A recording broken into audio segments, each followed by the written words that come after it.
Estimados oyentes, queridos amigos, encendemos las velas. Aquí comienza el candelabro.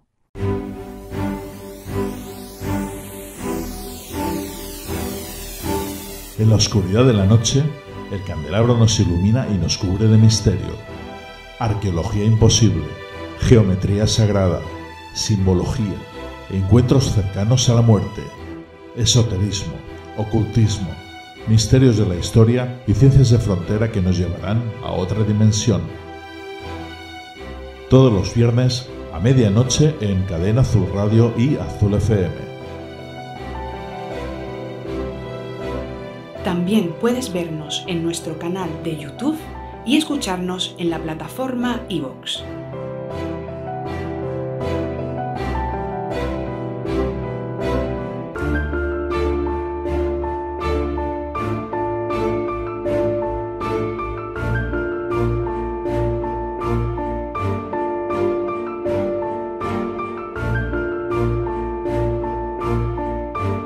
El candelabro. Dirige y presenta Fernando Muyor.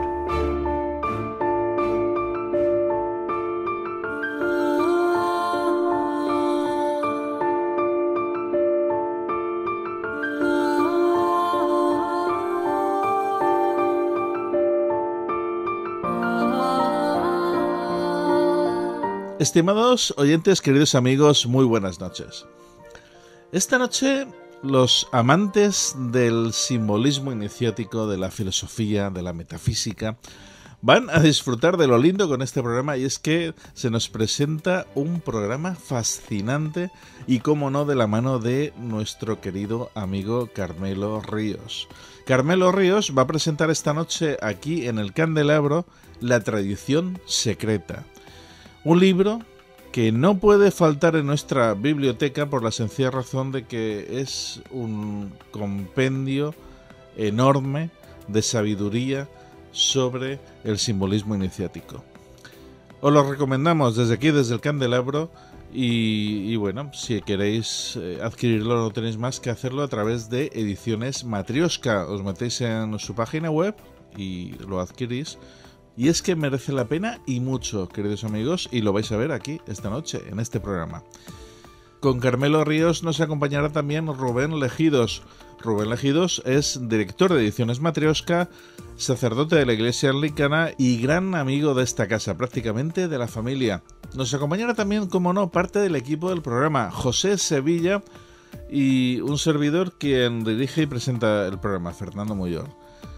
Vamos ya mismo con nuestra sección de cine, Habitación 237, con nuestro querido amigo y crítico de cine Antonio Rentero. Seguidamente, la tertulia que todos estamos esperando, La tradición secreta. Comenzamos. Hazte fan del Candelabro en iVoox. Comienza con extras de nuestros programas, sorteo de libros y otros regalos. En iVoox verás una pestaña azul que pone apoyar, y haciendo clic aquí podrás apoyar nuestra labor divulgativa con un coste mensual de 1,49 € al mes. Hazte fan del Candelabro en iVoox ya mismo. Estás escuchando El Candelabro.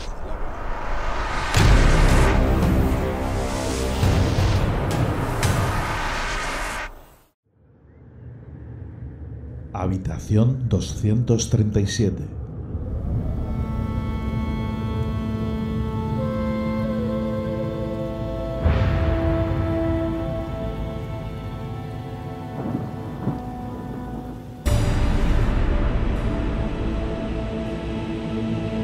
Saludos, Fernando.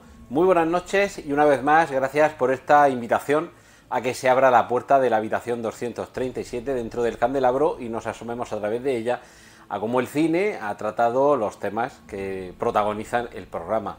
En esta ocasión volvemos a Egipto. Siempre hay que volver a Egipto, cualquier excusa es buena para acercarnos a esa tierra de faraones, y en el caso concreto de las ceremonias, o cómo el cine ha mostrado esas ceremonias, hay que decir que siempre se ha buscado casi más la espectacularidad, la majestuosidad y desde luego la evocación de esa cultura milenaria, ancestral, y aunque cada vez conocemos más de ella, todavía con muchos puntos desconocidos, y en la búsqueda de ese espectáculo es cierto que en ocasiones lo más probable es que se haya perdido el rigor histórico y que además, conforme va avanzando el conocimiento, cualquier experto que se aproxime a alguna de estas películas diga esto no fue así, habría sido imposible de esta forma o no se corresponde con la época en la que se sitúa la acción. En cualquier caso, sí que es cierto que el cine ha permitido que a través de esas ceremonias que se mostraban en diversas películas, incluso sin estar dotadas de un rigor histórico exhaustivo, sí que ha permitido que generaciones de espectadores, de aficionados al cine, al arte, a la cultura, se hayan enamorado de Egipto. Películas como La momia, la célebre película La momia de la productora Hammer Films, mítica con producciones sobre Drácula, el hombre lobo y demás criaturas del universo monstruoso, nos legaba uno de sus ejemplos en esa película en la que, protagonizada, cómo no, por Christopher Lee y por Peter Cushing, veíamos en el momento inicial de la película cómo nacía esa maldición que convertía a Christopher Lee de sacerdote en la momia que siglos después despertaría y trataría de acabar con la vida de unos y de que la vida de otra sirviera para acoger a su amada.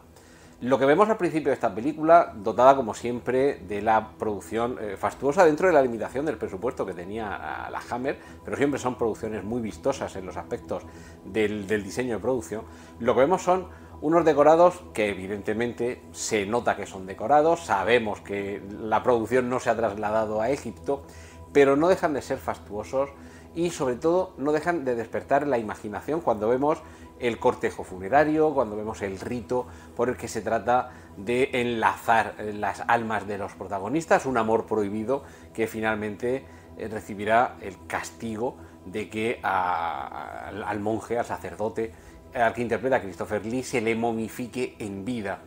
Y todo esto, ya digo, seguramente dotado del mínimo rigor histórico, pero ese cortejo fúnebre que va llevando el sarcófago a la tumba, el propio escenario de la tumba, tanto en la parte exterior como en la parte interna. Todo esto nos remite, como digo, a un pasado que en el cine se muestra de una forma, desde luego, profundamente evocadora. Transcurrirían unas cuantas décadas hasta que con el mismo título, La momia, dirigida en esta ocasión por Stephen Sommers y con Brendan Fraser como protagonista, tendríamos una actualización que bebe también mucho tanto del personaje de videojuego Lara Croft como del arqueólogo más famoso de la historia del cine, como es Indiana Jones.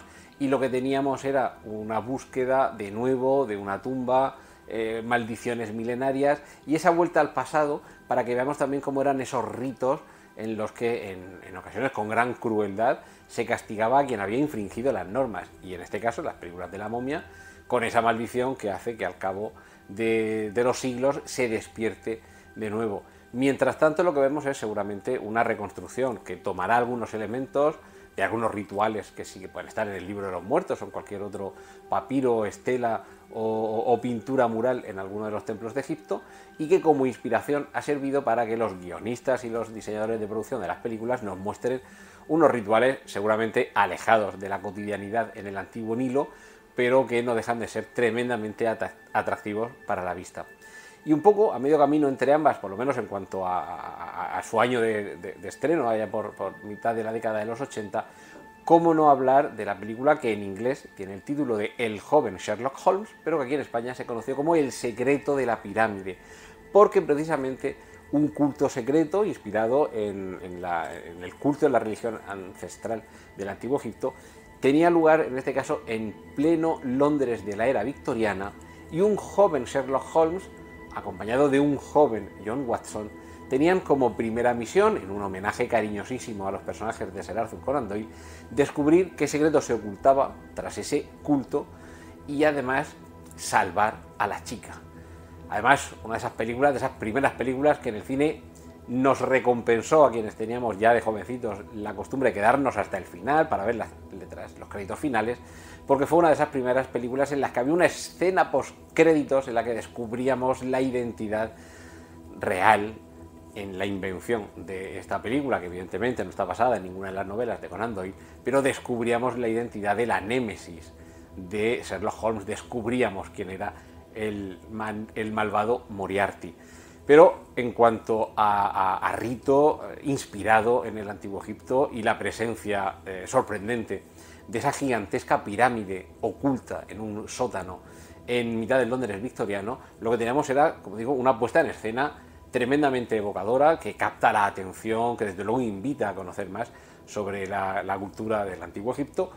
Y ya digo, aunque fuera un poco más imaginación que realidad, esta y otras películas no dejan de llamarnos la atención, de permitirnos seguir magnetizados por el conocimiento de todo lo que desde el pasado Egipto nos sigue transmitiendo hasta la actualidad.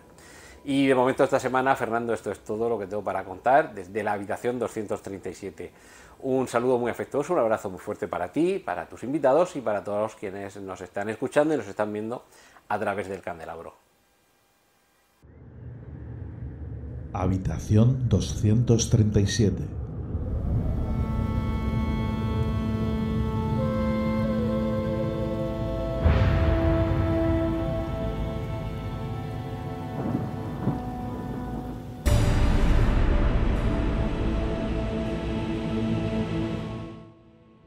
Escúchanos en Evox Originals.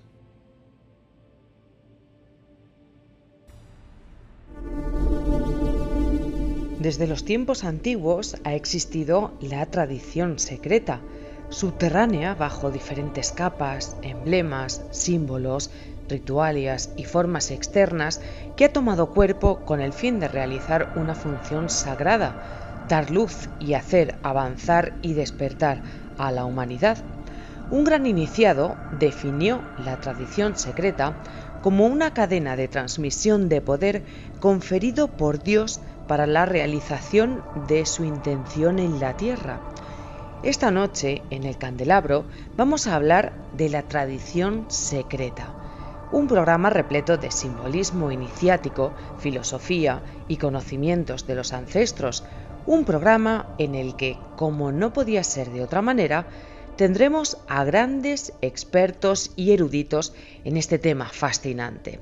Carmelo Ríos, escritor, investigador, viajero, apasionado de las leyendas y los símbolos desde su dimensión filosófica, metafísica e iniciática.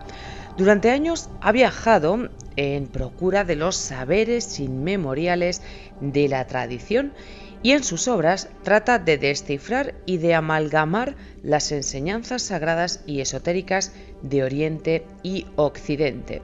Autor de más de 14 libros, presenta esta noche en el Candelabro su última obra, La tradición secreta. Y Rubén Legidos, sacerdote anglicano, investigador y divulgador, es director de Ediciones Matrioska. Encendemos las velas.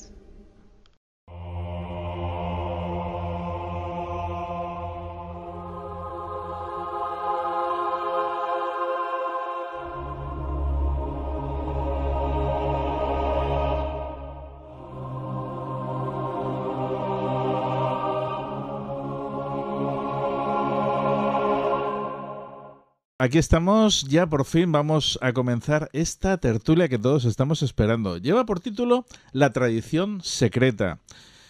Este título corresponde a un libro que acaba de publicar Carmelo Ríos y Ediciones Matrioska. Carmelo Ríos, muy buenas noches.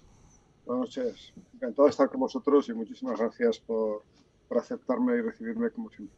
Uh-huh. Tenemos también aquí al director de Ediciones Matrioska, Rubén Legidos. Rubén, buenas noches. Buenas noches, un placer estar con todos vosotros en este espacio tan encomiable como siempre. José Sevilla, nuestro compañero, muy buenas. Muy buenas noches. Pues dispuesto a aprender un montón con Carmelo y con Rubén. Pues sí, yo creo que esta noche... un magnífico libro que se edita. Uh-huh. Yo creo que esta noche, pues como siempre, ¿no? Vamos a aprender y mucho y con un tema, la verdad es que se presenta profundo, ¿no? Como, bueno, prácticamente todos los programas en los que tenemos aquí a nuestro buen amigo Carmelo Ríos. Profundo, súper interesante y ante todo, pues de muchísima cultura y esta noche, sin lugar a dudas, vamos a empaparnos. Carmelo Ríos, bueno, pues lo primero de todo, amigo, un libro de 9 capítulos, cada uno de ellos tendremos para un programa, 9 programas, yo creo que incluso el doble, porque, en fin, la temática que se nos presenta aquí, vamos, lo merece, ¿no? Vamos a hacerte una primera pregunta que se me ocurre así de pronto. ¿A quién va dirigido este libro? Pues, sin duda alguna, a los buscadores espirituales, sin duda alguna. Y particularmente a todos aquellos que quieren recuperar la sabiduría, el conocimiento, el esplendor, la belleza de la tradición occidental. Fundamentalmente, todos hemos tenido episodios orientales, todos los buscadores, porque hace años la única vía a la que se podía acceder, no solamente en este país, en otros países era una vía oriental, ¿no? Los escasos libros que llegaban, eran libros orientales, ¿no? Y yo nunca desdeño esa época. Pienso que el haber conocido la tradición oriental, la Kalachakra tibetana, o haber conocido el budismo esotérico, el hinduismo, particularmente el hinduismo, la tradición yógica, el yoga marga, aporta una base, una sustancia, una base profundísima, de la cual la tradición occidental en superficie adolece. Es decir, es difícil encontrar a iniciados occidentales que posean una formación, o sea, en el sentido oculto, esotérico, profunda, que les permita a veces comprender qué es lo que están llevando a cabo en una ceremonia, en un ritual, en un proceso iniciático. La tradición oriental tiene un conocimiento milenario sobre lo que se llama el yoga marga, la vía yógica. No me refiero a lo que se conoce ahora como yoga en absoluto, ¿no? Yoga, el más cercano debe tener 3.500 años, ¿no? La vía más cercana, sino el conocimiento de la arquitectura esotérica del ser humano, del cuerpo humano, por ejemplo, de sus sistemas energéticos. Todo eso es extremadamente útil a la hora de evaluar un trabajo que se está llevando a cabo operativamente, ¿no? Además, hay un punto en común que une Occidente con Oriente, que es la alquimia de los egipcios, la alquimia árabe, la alquimia china, la alquimia Efectivamente, taoísta. la alquimia, hablas todo el libro acerca de la alquimia, literalmente. Es un libro de alquimia, es un libro de alquimia y enfocado, parece, o sea, mi impresión es que va enfocada a un iniciado, más bien. Un iniciado, hay un concepto quizá equivocado, ¿no?, de la palabra iniciación, que sugiere la idea de ir hacia adelante en un camino, ¿no?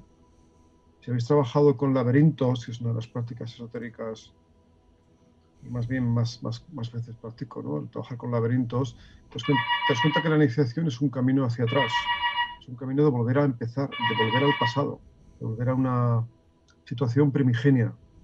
Entonces comentábamos a micrófono cerrado de cómo se intenta recrear, en cualquier rito iniciático se intenta recrear siempre una condición de perfección original, incluso una condición preadámica, precaída, dirían los ocultistas, o una condición embrionaria. Por eso la logia, el templo, presupone, y lo que hace es crea un espacio en el cual el candidato es llevado a un mundo subconsciente arquetípico de inicio, de principio, donde era perfección. Eso es como si hablamos a nivel de paleontología, cuando los científicos extraen hielo de los casquetes polares y se dan cuenta que el oxígeno de entonces era distinto a la mezcla respiratoria, ¿no? Era mucho más reactiva. Por eso las plantas eran gigantescas y los animales, ¿no? Una condición reactiva. Y eso puede provocar en la persona un proceso de memoria. Es decir, la iniciación no es en absoluto un aprender, es un recordar. Rubén, como director de la editorial, cuéntanos tu parecer acerca de este libro, tu primera impresión. Bueno, la tradición secreta son dos palabras sumamente importantes, porque a priori podrían significar dos conceptos antagónicos. Una tradición es aquello que una comunidad considera digno de constituirse o mantenerse de generación en generación. Entonces, la pregunta es, ¿quién es esa comunidad, ¿no? Esa comunidad que ha mantenido esa tradición. Y lo que nos dice Carmelo es que esa tradición se ha mantenido de manera secreta. Entonces es interesante porque ¿qué significa secreto? Secreto, ¿quién es esa comunidad? Nos abre ciertas preguntas que a lo largo de toda la obra se van intentando resolver. Entonces, en la obra, en el libro, podemos encontrar cosas muy interesantes como el hermetismo, como la alquimia, la medicina divina. Tenemos también la magia, no la magia a nivel como hoy se malentiende, ¿no? Una magia quizás de un poco pasada por el siglo, o sea, por los siglos medievales, sino una magia distinta, una magia que ha estado muy ligada a la filosofía occidental y a muchas otras cosas. Hablamos también del martinismo, el rito egipcio y de el maestro Philippe de Lyon. Bueno, todo esto y el sendero del corazón. Todo esto es muy, muy importante. ¿Por qué? Porque al final el buscador, como dice Carmelo, está recibiendo una esperanza, un halo de luz en el que se le está diciendo puedes encontrar aquello que está buscando. Se centra sobre todo en el martinismo y en el rito egipcio, por lo que veo, más de 100 páginas cada uno aproximadamente. Porque en la tradición occidental hay algunas escuelas, algunos sistemas, algunos métodos que han demostrado su particular eficacia. Uno es el martinismo. El libro viene en una descripción grande de lo que es el martinismo. Ahora os preguntaré qué es el martinismo. Otra tradición, la tradición egipcia, ¿no? La tradición, particularmente es algo caro al corazón de muchos de los amigos, ¿no?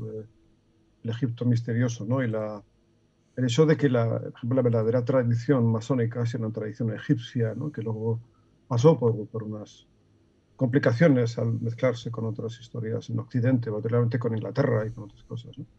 Pero los que han estudiado a fondo los ritos masónicos saben que la tradición auténtica iniciática viene de Egipto. Eso decía Cagliostro, toda luz viene de Oriente y toda iniciación de Egipto, ¿no? Desafortunadamente, en los colegios, en las universidades, en los institutos no se habla de Egipto. Se habla de la cultura romana, de la cultura griega un poco, pero no se habla de Egipto, cuando somos los seguidores de la cultura egipcia. Si hay algo que está en nuestro subconsciente, literalmente es el mundo de Egipto. Y toda la tradición iniciática, lo que es la tradición iniciática, por poco que se sondee en un rito iniciático, te das cuenta de que tiene una cuna en Egipto, los misterios egipcios, ¿no? Y luego fueron a parar a los cultos de Eleusis, a la cultura griega, más tarde a Roma, pero que todo el origen está ahí. Y que toda la sabiduría rastreable del conocimiento del ser humano en la alquimia, la palabra... Por eso los egipcios, ya sabemos que no se llamaban egipcios, ese era el nombre que le dieron los griegos a esas tierras de allí, como aquí llamábamos a Tartaria o a las Indias, ¿no? En realidad, los egipcios se llamaban Kemis, los que vivían en las tierras negras. Y viene la palabra alquimia, alquemet, de Hermópolis. La palabra alquimia. ¿Qué es la alquimia para el iniciado? Evidentemente la transmutación. Si disfrazo algo, lo revisto, no hago más que cambiar su aspecto externo. Esa es la clave del proceso iniciático. José. Es transmutar. Por supuesto, totalmente de acuerdo con lo que habéis comentado con Carmelo y Rubén, pero yo quisiera hacer dos pequeñas preguntas para que me contestéis. Una, creo conocer la respuesta, y la otra me gustaría vuestra opinión. La primera sería, ¿por qué Occidente ha minusvalorado su tradición frente a las corrientes orientales? Porque ahora mismo cuando se habla de espiritualismo, de esoterismo, etcétera, se ha olvidado completamente la tradición occidental y se anteponen los valores orientales, considerando que la tradición occidental no tiene una capacidad de respuesta para las cuestiones fundamentales del individuo. Y otra segunda pregunta es, ¿está el proceso iniciático debe ser, y ojo con la interpretación del término, algo democrático, abierto a todo el mundo, o exige unas condiciones de la persona para poder iniciar ese camino de búsqueda que no se pueden prestar a toda la sociedad? A ver, ¿quién contesta? Empiezo yo. Sí. Bueno, fíjate, hay un hecho curioso histórico y es, aunque me sabe mal empezar yo, porque tenemos al maestro Carmelo y creo que debería empezar él, pero bueno, voy a decir yo alguna cosa superflua y vamos a dejar a Carmelo que se extienda en el tiempo. Bueno, creo que cuando la religión institucional o la espiritualidad institucional entra en crisis, siempre se ha buscado formas o lenguajes distintos. Cuando el Imperio Romano en su religión, en su espiritualidad, entró en cierta crisis, miró hacia Oriente, miró hacia el judaísmo, miró hacia otros lugares para encontrar respuestas existenciales. La filosofía oriental y la filosofía occidental tienen como axioma de inicio un postulado bien distinto, que tiene que ver con la naturaleza. Mientras Occidente postula que yo soy algo distinto al resto, mi yo es definido, lo que algunos como Fichte y otros filósofos decían, estoy el yo y el no yo, o sea, el resto es el no yo, que otros filósofos dirían, pues estoy el yo y los otros yo. En la filosofía oriental, lo que yo soy es parte de un todo. Entonces, yo me entiendo en referencia a un todo, ¿sí? A un cosmos, a un universo, a una naturaleza. Entonces, cuando el individuo, quizás desde un poco Descartes, un poquito después, entra la idea del yo en crisis, entra la idea de un mundo en crisis, porque si soy yo la referencia de todas las cosas, todo mi mundo entra en crisis. Y por eso hemos tenido que volver la mirada a Oriente para entender cómo nuestro yo se integra en parte de un cosmos, en parte de un todo. No sé si es demasiado abstracto lo que he dicho. Carmelo. Pienso que seguramente la primera respuesta sea, sin duda alguna, si la tradición occidental ha sido olvidada, o es porque fue perseguida. Y ahí es innegable el hecho de la cantidad de sabios, de hermetistas, de alquimistas que fueron perseguidos, asesinados, ¿no? La cantidad de libros que fueron hechos desaparecer o quemados literalmente, ¿no? Es decir, durante 1000 años, o más de 1000 años, ha existido una conjura contra el conocimiento liberador. Ha habido fuerzas arimánicas, fuerzas bálicas, fuerzas que han intentado por todos los medios evitar que el ser humano se liberara de lo que los templarios llamaban el reino del laberinto, ¿no? Y han existido en Occidente, existieron hermandades como los cátaros, como los templarios, los que hicimos ya un programa, ¿no? Y dentro de esas hermandades sus círculos internos, de los cuales el círculo externo seguramente no conocía nada, ¿no? O muy poco. Las influencias en los cátaros de los bogomilos, de los nestorianos, de los zoroastrianos, la relación de los templarios con las hermandades sufíes de Persia, de Oriente, ¿no? Todo eso existió aquí, pero viendo la historia ves que fue perseguido, que fue ultrajado, que fue los libros, el damnatio memoriae que ha existido hacia los sabios, ¿no? Las campañas, y todo tiene un punto en común, eso no hay que negarlo, ¿no? Se hace un estudio superficial desde el asesinato de los druidas y de las sacerdotisas de la diosa madre en Inglaterra hasta la destrucción de los templos egipcios, los veros campos de exterminio en Antioquía, en Jordania, para los gnósticos y los hermetistas, 8 cruzadas, la extinción del fuego de Vesta, la quema de la biblioteca de Alejandría 3 veces por Teodosio. Eso tiene un nombre, eso tiene un lugar de origen, Roma. Es decir, la conjura ha venido de ahí, es evidente, ¿no? A la par que ya había grandes alquimistas, había grandes ocultistas. Esa conjura ha venido de ahí y no hay que negarlo. No estamos en el momento de tener ningún tipo de miedo a decir verdades, ¿no? Es decir, esa conjura ha venido de ahí, ese oscurantismo ha venido de ahí. Ha habido un ocultamiento de la luz. Se ha ocultado la luz. Entonces, lo comentaba, ¿no? Como ha habido una conjura literal para evitar que el ser humano... No solamente eso. Las fuerzas conservadoras, vamos a llamarles, las fuerzas de la fuerza conseguido, hace mucho tiempo que dejaron de luchar contra las fuerzas de la luz. Se infiltraron. Se infiltraron en los ritos, se infiltraron en las ceremonias, se infiltraron en los rituales. Y estudiando los rituales, esto es algo que se puede rastrear a nivel de la historia, se puede encontrar cómo ocurrió y cuándo ocurrió, que se añadieron dioses, se añadieron funciones, se añadieron y se ultrajaron los rituales. Les quitó ese poder santificador, teúrgico, ese poder mágico que existía, ¿no? Eso tiene un nombre de dónde vino, ¿no? Es evidente de dónde vino, ¿no? De dónde vino esa oscuridad. Y de dónde viene esa oscuridad también, ¿no? Aquí en nuestro país había condenas a muerte por ser francmasón. Todavía dicen algún francmasón y la gente se asusta. Es decir, recuerdo, un secretario me decía que había habido 24.000 condenas a muerte. Y en España no había ni 4.000, ¿no? Es decir, que era cuando la guerra civil, evidentemente, ¿no?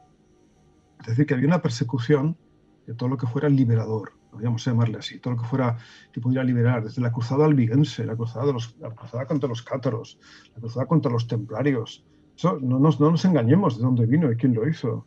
Y ese oscurecimiento. Y no es de extrañar que la única vía que pudiéramos acceder entonces era leer libros de yoga de Editorial Kier, que venían de Argentina, y libros de vegetarianismo, que no teníamos acceso a nada. He vivido una época, por mi edad, mi padre era un iniciado, mi padre pertenecía a hermandades iniciáticas, a mi padre se lo llevaba detenido la policía, mi padre venía a la policía con la gabardina, se lo llevaban detenido, para susto de la familia. Es decir, que lo he vivido en mis carnes eso y pasábamos miedo. Mi padre es muy valiente, porque en aquel momento, solo hace 50 años o 60, mi padre arriesgaba muchísimo para que la luz se mantuviera y para que existieran ediciones de libros y lo hacía, ¿no? Es en cuanto a una pregunta. En cuanto a si se tiene acceso, en las escuelas de los misterios siempre las pruebas han sido muy duras. Eso no ha cambiado nada. Ahora las pruebas son internas. Ahora no se exige saltar por un foso de cocodrilos, como en Egipto. Eso sería muy fácil ahora. En realidad ahora las pruebas son internas y son los a priori, los sistemas de creencias, el ombliguismo, el egocentrismo. Hace algunos siglos el universo era la morada del dedo divino, era teocósmico, ¿no? Se pasó luego al teocentrismo, la Tierra era el centro del universo.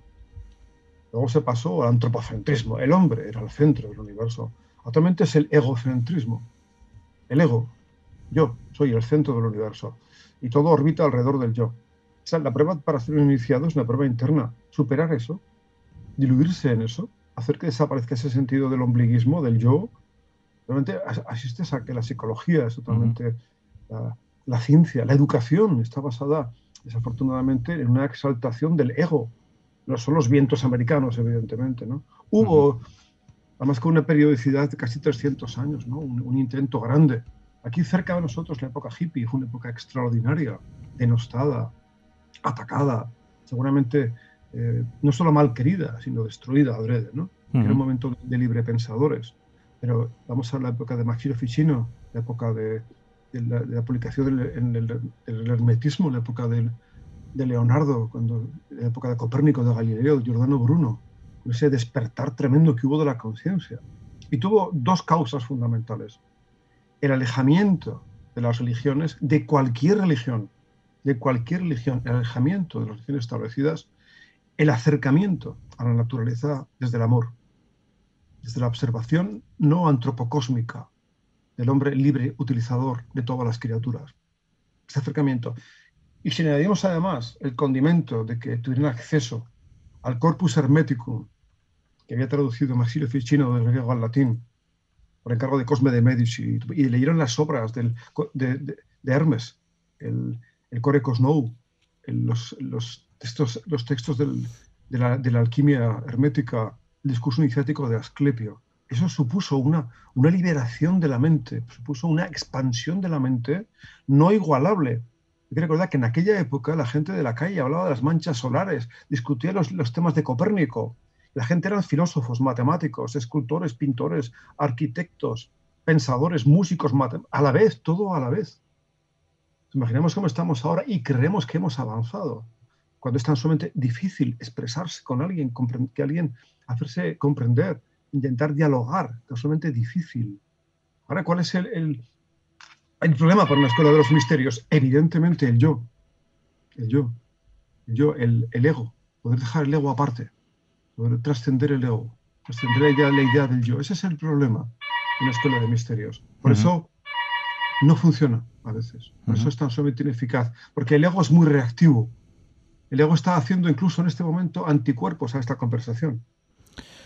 Precisamente al hilo de lo que estabas comentando, y ya de paso vamos a retomar tu libro desde el primer capítulo, hay una cita en la que dices... existe una alquimia trascendental, una alquimia de uno mismo, es previamente necesaria para realizar la alquimia de los elementos. Es una cita de Guillot de Ghibli. Guillot de Ghibli era un gran alquimista contemporáneo del maestro Philippe, un hombre extraordinario, de varios libros escritos, ¿no? La alquimia trascendental es lo que estamos comentando ahora, de que hay algo que tienes que hacer tú y una efectivamente cosa que te tiene que ser hecha. Y hay una actitud y una aptitud que tienes que tenerla tú. A lo mejor, si no estás suficientemente desesperado, no va a funcionar. El maestro Philippe de Lyon decía que para que una medicina funcione tiene que ser anhelosamente demandada por el órgano enfermo. Y es que hay que llamar a la puerta del templo. Eso no varía en nada. Antes estaban años a camello o a caballo por los desiertos. Se enfrentaban a bandoleros, se enfrentaban a fieras, al hambre, al frío, a enfermedades, hasta llegar a la escuela de los misterios. Y ahí algunos eran aceptados y otros rechazados, ¿no? Eso no ha variado en nada.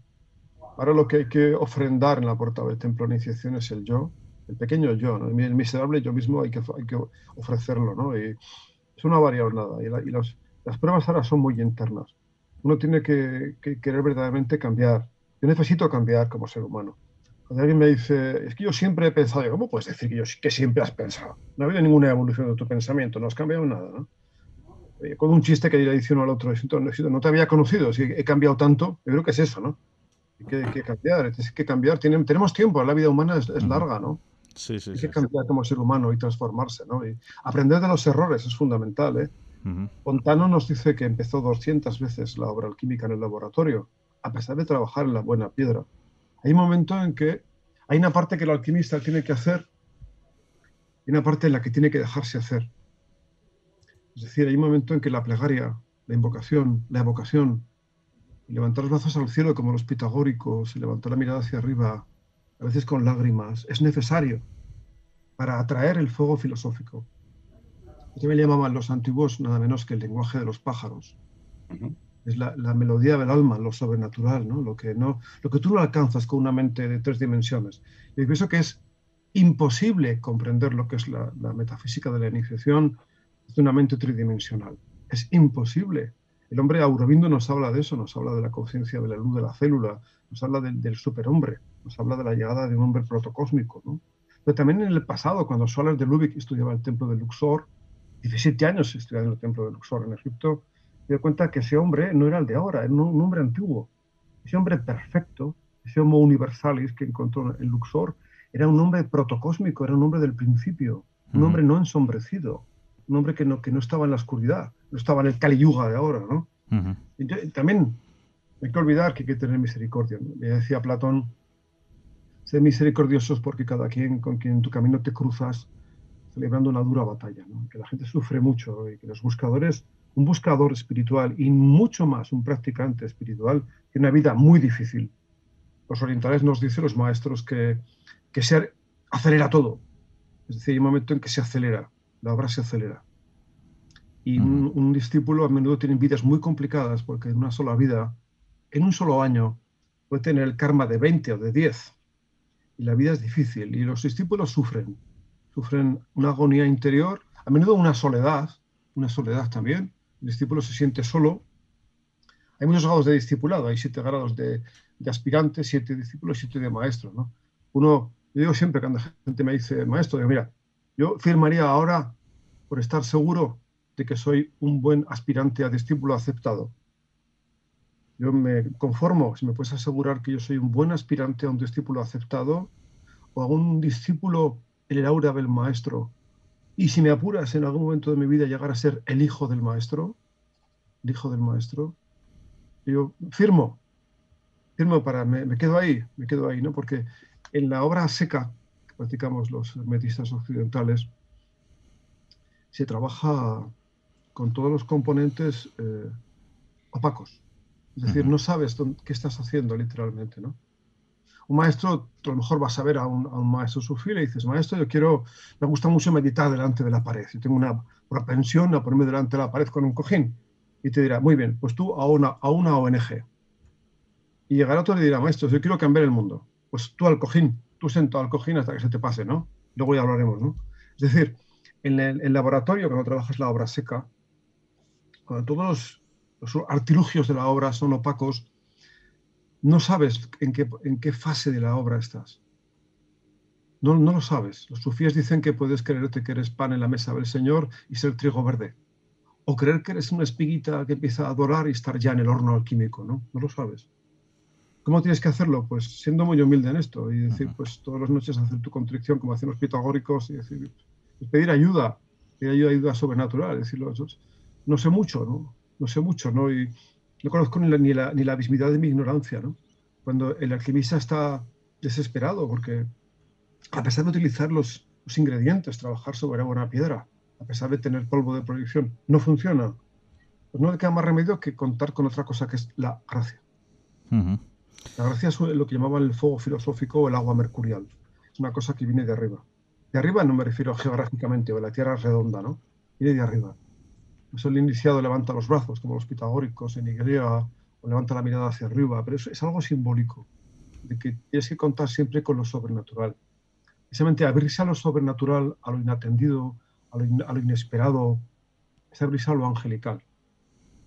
Si hay algo que encuentra uno en el culmen de un proceso iniciático, ya sea en la tradición budista tibetana, en la tradición del Shinto, la tradición del taoísmo, la tradición de la alquimia, la tradición egipcia, hay un momento en que te encuentras directamente con la posibilidad de la comunicación con seres y entidades espirituales. La alquimia de uno mismo está contenida también en las palabras, en las siglas vitriol, ¿no? Visita interior a terrae, rectificando imenies occultum lapidem.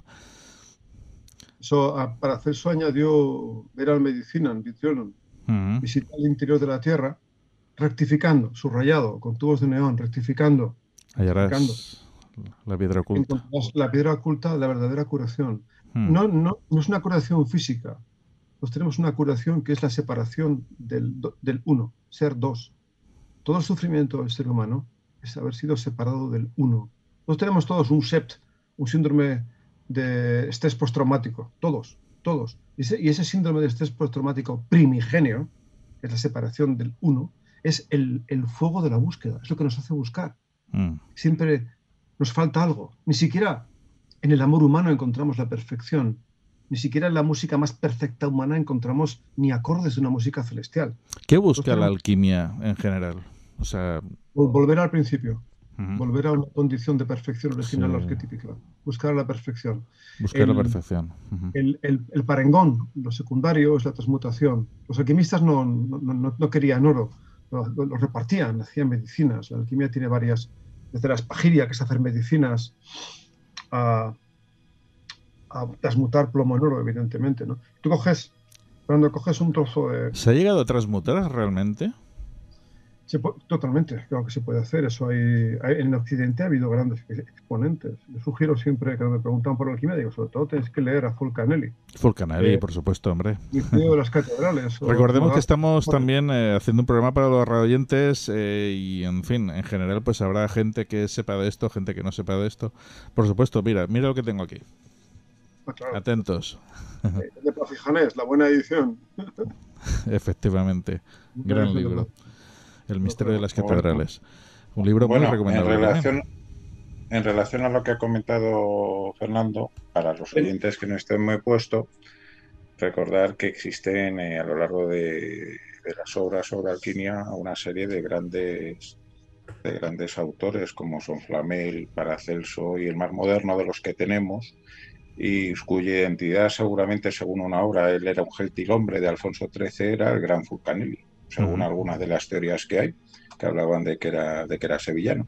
Sí. Y que son los grandes tótems de la alquimia moderna, y que la alquimia tiene dos orientaciones, una más vinculada a la química y el nacimiento de la química y de la farmacopea moderna, y otro el trabajo del que nos habla Carmelo, que es un trabajo espiritual y de transmutar la naturaleza del propio ser humano. O sea, hay dos grandes líneas en la alquimia y no podemos pensarnos la idea vulgar sobre alquimia, que es un señor lleno de probetas y retortas que lo que busca es transformar el plomo en oro. Va mucho más allá. Era un pequeño apunte, simplemente. Entonces, la alquimia de uno mismo, Fernando, es también que seas capaz de transmutar experiencias negativas en ti mismo, sufrimientos morales. Eso lo enseñaba Pitágoras. Que seas capaz de transustanciar. Por ejemplo, haber sido un alcohólico es un ejemplo, ¿no? Y trabajar con niños para que no beban alcohol.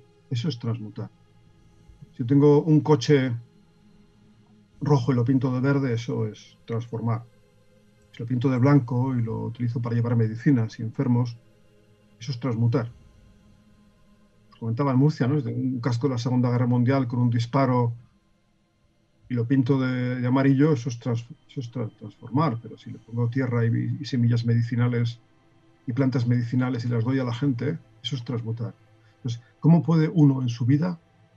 Es una alegría además, una belleza. ¿Cómo puedes transmutarte tú mismo, ¿no? ¿Cómo puedes convertirte tú en un objeto transmutado? Y transmutar en ti, es cambiar su frecuencia, elevar su vibración, evidentemente, ¿no? ¿Cómo puedes transmutar tu vida? No, esto no es un concepto New Age, no tiene nada que ver con la psicología.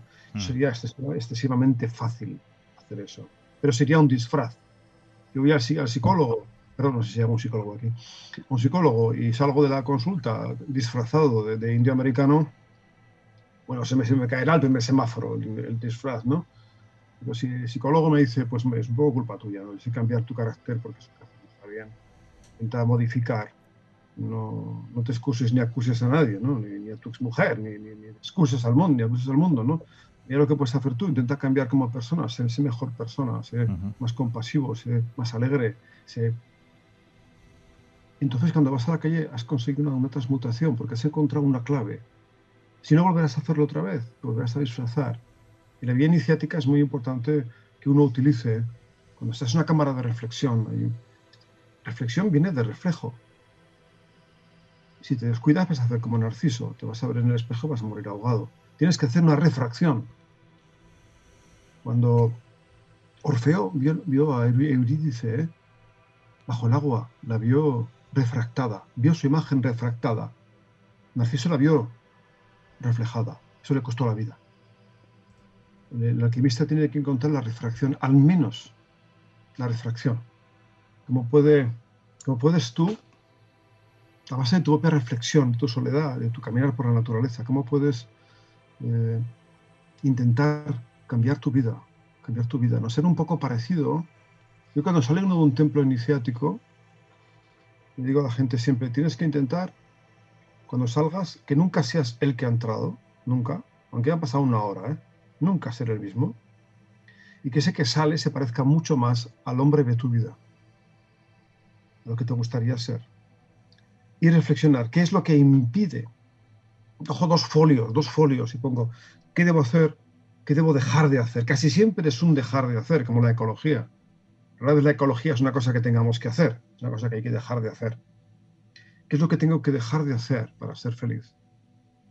Por ejemplo, hacer serían 4 cosas, no es muy difícil. Pero dejar de hacer puede que sea mucho más. Dejar de hacer. La reflexión es, una cámara de reflexión es eso, y en un templo de iniciación las palabras se reflejan, las palabras reverberan, son palabras que pasan de boca en boca, de oído en oído, van pasando, ¿no? Se van reflejando, reverberando, ¿no? Y en algún lugar son más suaves, en otros son mucho más ácidas, más fuertes, ¿no? Según qué lugar del templo, ¿no? Es decir, como el rito tiene una raíz sánscrita, es llegar al acuerdo, acordarse. Y todas las palabras que incluyen cor tienen que ver con el corazón. O el corazón, dicen los sufíes, y conoce el camino. Por eso los egipcios lo dejaban en la momia, porque el corazón conoce el camino. Es decir, el cor, como cordialidad, corporación.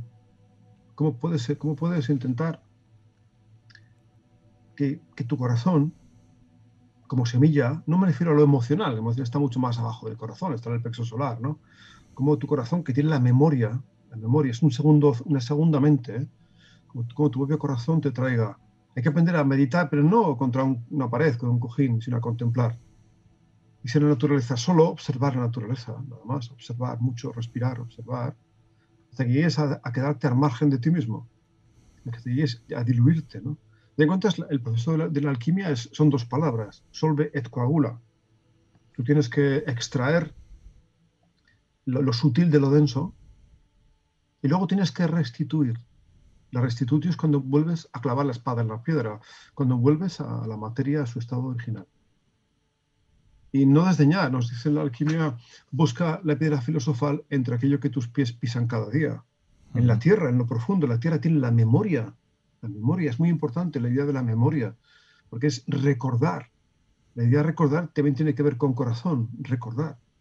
Es decir, volver a recordar quién eres. Entonces, Platón nos habla en los diálogos de que las almas se bañan en el lago del olvido, el lago del Ete, ¿no? Se bañan, ¿no? Y venimos a este mundo olvidadizos.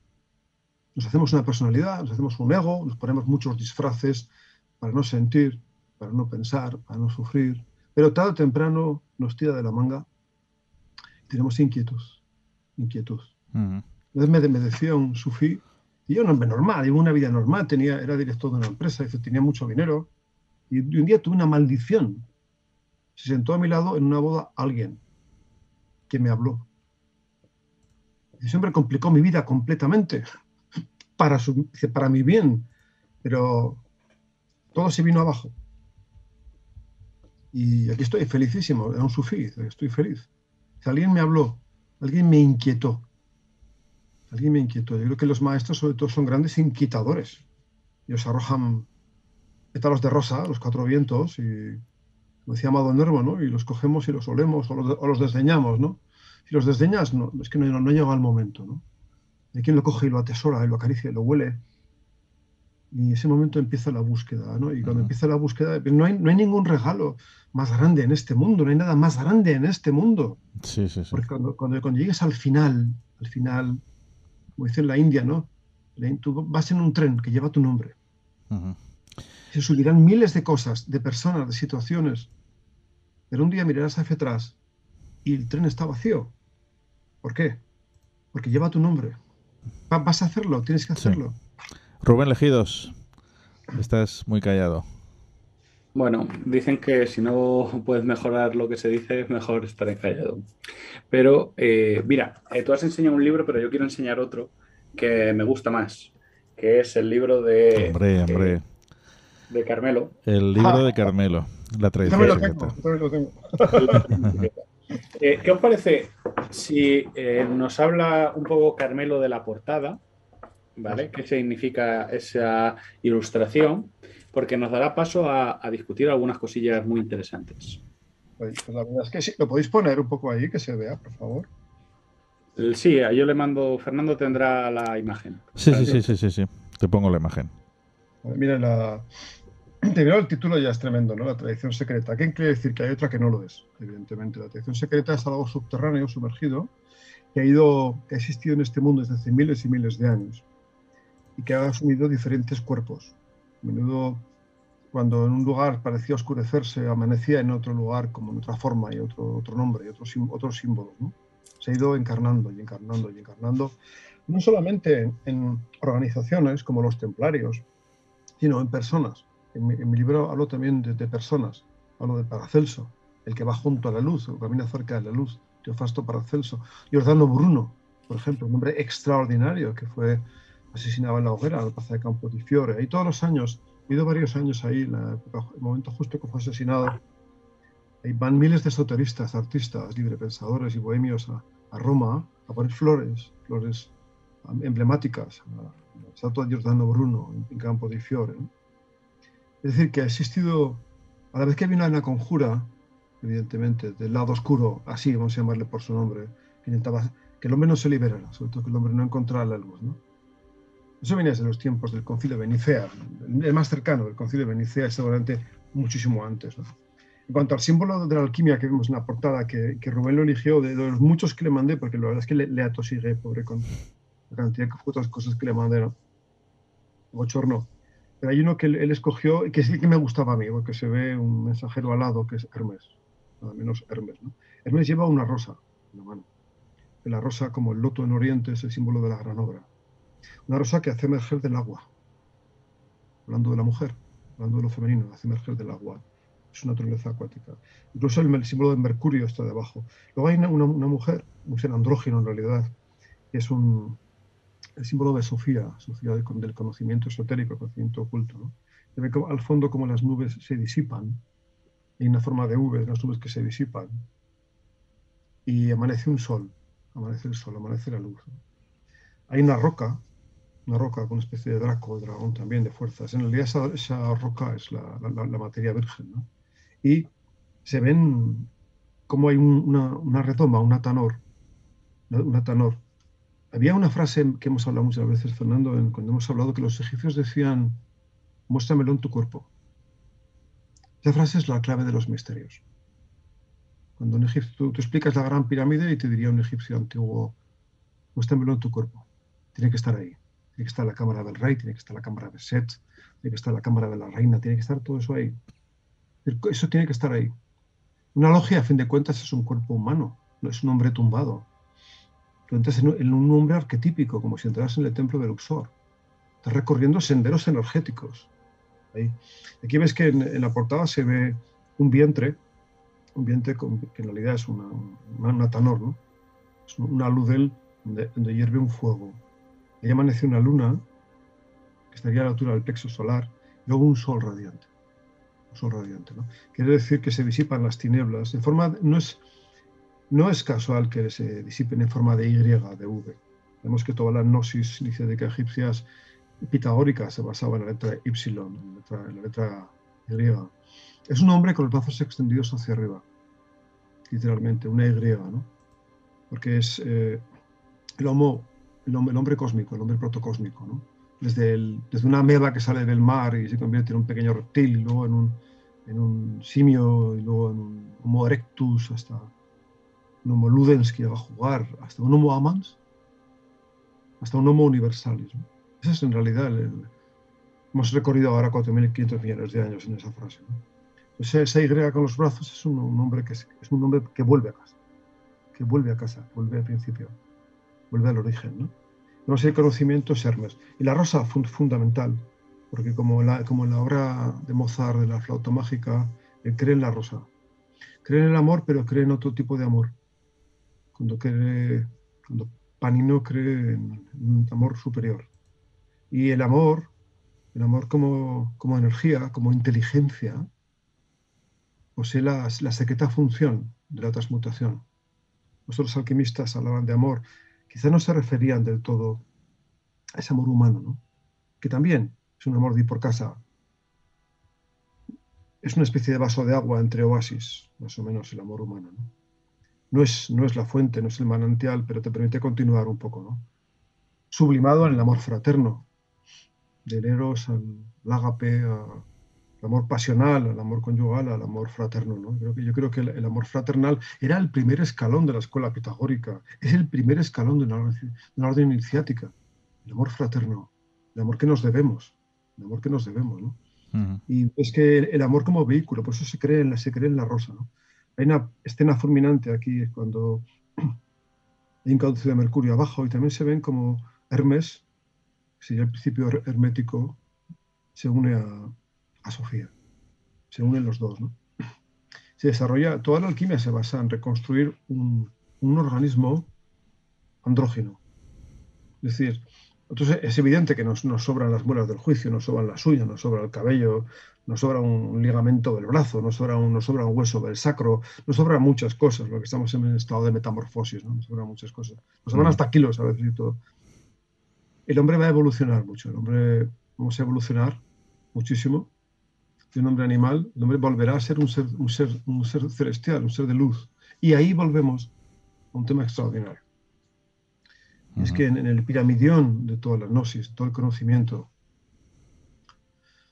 la puerta alquímica, literalmente, uh-huh, tiene que ver con la luz. El trabajo con la luz. A fin de cuentas, un rito iniciático no es más que una manipulación de luces. Es poner la luz en movimiento. Cuando hablabas, Fernando, antes de la alquimia de uno mismo, es eso, es poner hablamos de la secreta función de la luz. cuando puedes comprender. Desde muy niño me di cuenta de que la luz era algo que era sobrenatural. Me daba miedo, yo tenía miedo de noche, como todos los niños del mundo, ¿no? Pero el amanecer me daba una calma, una paz, generaba espacio, generaba dimensión. Esa luz que se ve en la portada, ¿no? Cuando se ve que las tinieblas se apartan porque amanece, ¿no? Y de hecho la entrada en la vía iniciática es el amanecer, literalmente, es el amanecer en la vida de un ser humano. El hombre del torrente, que decía Villermoz, al hombre del deseo, el deseo de luz, que decía Saint Martin. El hombre que se eleva de la ganga, que intenta como la alquimia, ¿no? Entonces os comentaba que vamos a ciegas, porque los utensilios de la obra son opacos. Solamente los alquimistas te puedes guiar por el oído. Pero no es muy difícil. Operaciones de la alquimia, como es una cosa planetaria, evidentemente, tienes un sonido muy bajo en la obra, suena muy bajo, un poco quejumbroso. Estamos en Neptuno, estamos en Vulcano.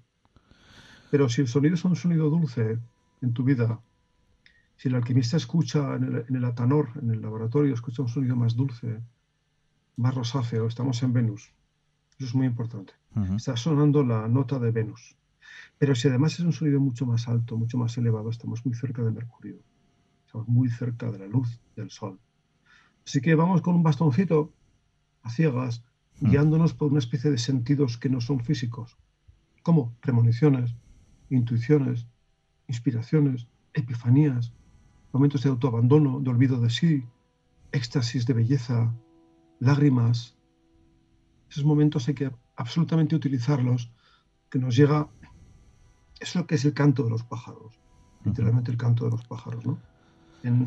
Hay palabras tremendas, ¿no? Sí. Sin lugar a dudas, la portada, bueno, tiene una enorme carga simbólica, es preciosa y os felicito a los dos, ¿no? Es cosa de Rubén. Él la encontró de los cientos que le envié, que le abochorné con portadas. Él escogió la que más me gustaba a mí. Sí. Me gustaba, ¿no? Que verdaderamente es para ponérsela aquí delante y estar viéndola unas cuantas vidas seguidas, ¿no? Sí. No. Tienes Pues la imagen la están viendo todos los radioyentes y espectadores en estos momentos. Los radioyentes no, porque lo estarán escuchando en radio y online, y os recomendamos desde aquí, pues, en fin, que pongáis en Google el libro La tradición secreta de Carmelo Ríos, ediciones Matrioska, y ahí os aparece la portada del libro. También hablas a lo largo del libro del elixir de la inmortalidad. Hablas acerca también de la inmortalidad, un capítulo, en fin, cuéntanos un poquito. La inmortalidad es una sagrada maldición. Es como ver partir en el puerto a todos los seres queridos, menos tú. Es una maldición. La inmortalidad de la que hablan los adeptos es la perennidad de la conciencia el mayor tiempo posible. Es decir, no hay ninguna razón para que un hombre de 70 años esté hecho polvo, literalmente, ¿no?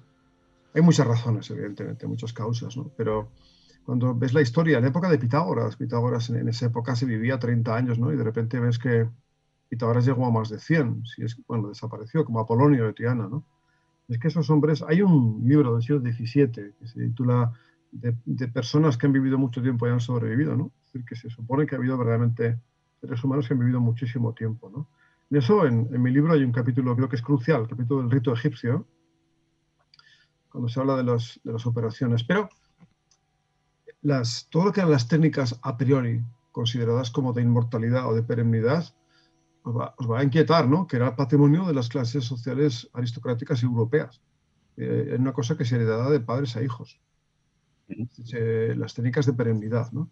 Imagino que en ese sentido se estarán cometiendo en el mundo aberraciones abominables para mantener la juventud o la virilidad, imagino, ¿no? Eso ya es el uso, eso es magia negra, evidentemente, ¿no?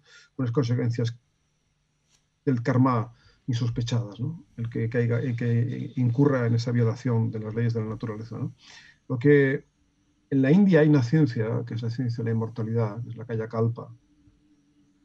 Y uno se pregunta si Paracelso, que indagó muchísimo, él le habló del elixir de la inmortalidad, y Cagliostro, no indagaron en esa tradición, ¿no? Porque hay conocimientos profundísimos sobre cómo se puede mantener Se han encontrado, por ejemplo, ahora que existen organismos pluricelulares, como pequeñas medusas, que son inmortales.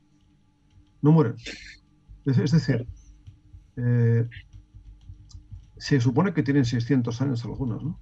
Como los tiburones boreales, ¿no? Y solamente los mata la toxicidad, el ambiente tóxico, ¿no? Pues las técnicas de la India, de perennidad, son sobre todo librarse de los tóxicos, desintoxicarse. En los ritos antiguos, con hierbas, como en los ritos de Paracelso, lo que te das cuenta que lo que en realidad eran prácticas de desintoxicación. Se producían diarreas, se producían vómitos, exactamente como hacen las técnicas de la India, las técnicas de limpieza de la India, ¿no? Es decir, el llegar a limpiarte, eso es importantísimo. Cuando uno limpia su cuerpo, limpia su intestino, no solamente limpia su cuerpo. Porque todo está... Nosotros no somos muñecas rusas, salvo para la editorial. No somos muñecas rusas. Todo está permeado, todo está imbricado. Y cuando uno purifica su organismo físico, menos está purificando más cosas. Está purificando su subconsciente, purificando su pena también, los errores, las experiencias de la vida, está purificándolas. Carmelo, ¿qué... La palabra no es exacta. Sí. Perdóname por eso. ¿Pero qué requisitos previos necesita la persona para poder iniciarse en este camino de búsqueda?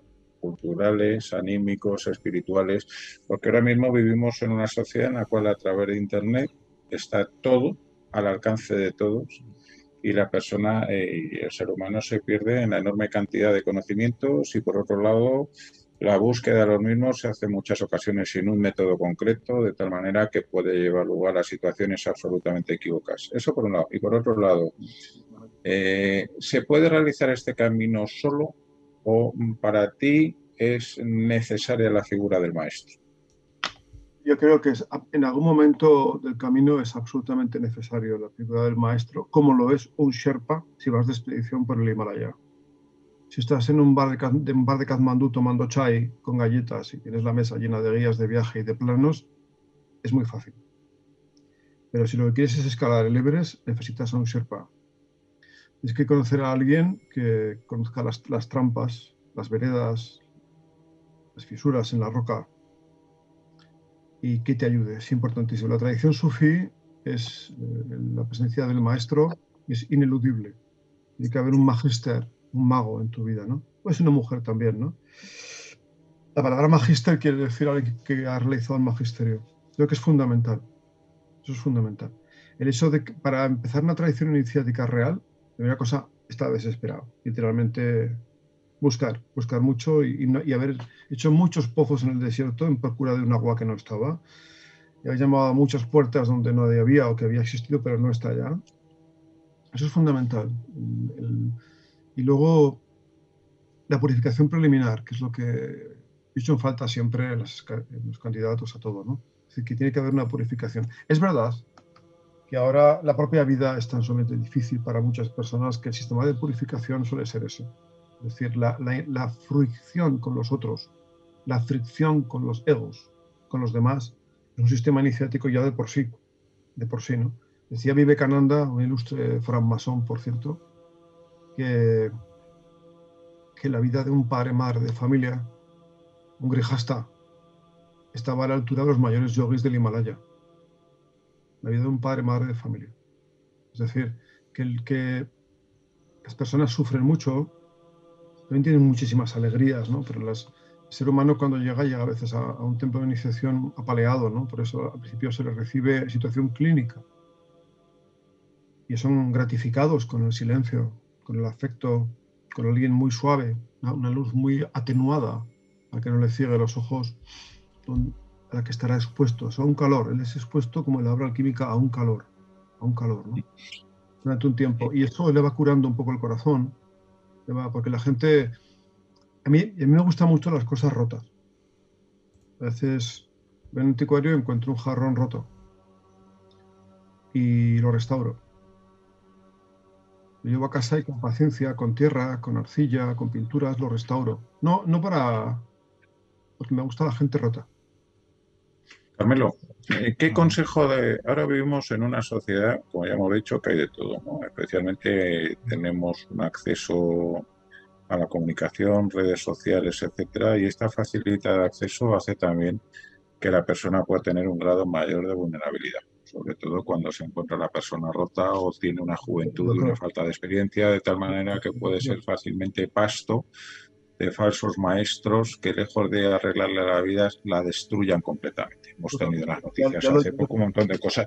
¿Qué consejos podrías dar para una persona que empieza a sentir esa necesidad de búsqueda para tratar de, como un primer momento, tratar de diferenciar entre el polvo y la paja y al menos evitar que ese inicio de la búsqueda se convierta en un fracaso descorazonador o que caiga en manos de individuos desaprensivos? Primero, la sinceridad.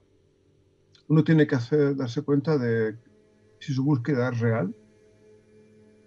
Eso es fundamental, porque yo creo que es imposible no atraer a tu vida un verdadero iniciador si tu búsqueda es real.